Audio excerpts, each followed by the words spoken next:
बिराजे गंगा मैया, बिराजे गंगा मैया। शीश झुकाओ माथ नवाओ दयामयी के नाम के, शीश झुकाओ माथ नवाओ दयामयी के नाम के।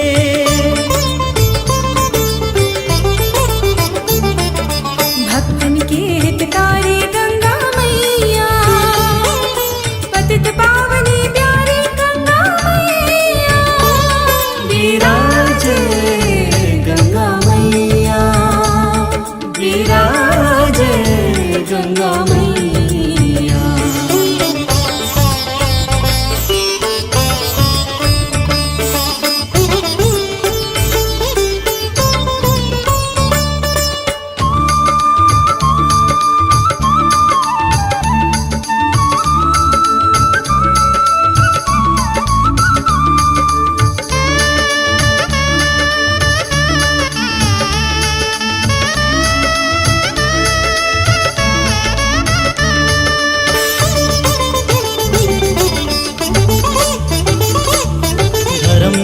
झलमला के भुइया माँ कल्याणी बिराजे, धर्म धाम झलमला के भुइया माँ कल्याणी बिराजे।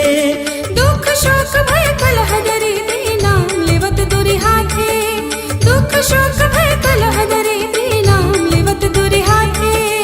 आप मिटावो भाग जगावो, आप मिटावो भाग जगावो दयामयी के नाम के, दयामयी के नाम के।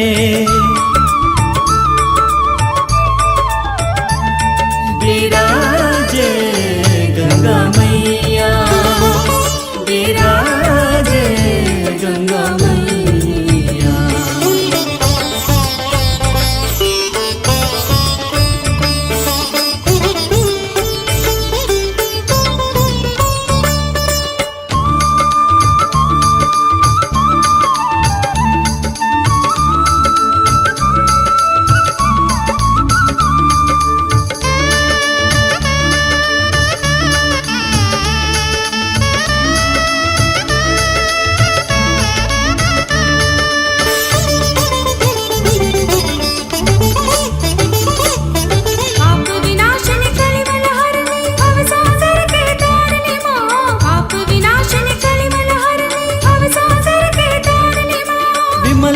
चहु लोक मछागे जग के तय विस्तारिणी माँ, विमल कीर्ति चहु लोक मछागे जग के तय विस्तारिणी माँ।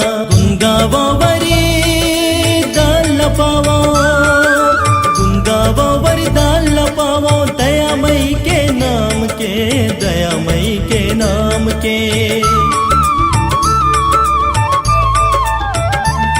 बिराजे गंगा मैया, बिराजे गंगा मैया।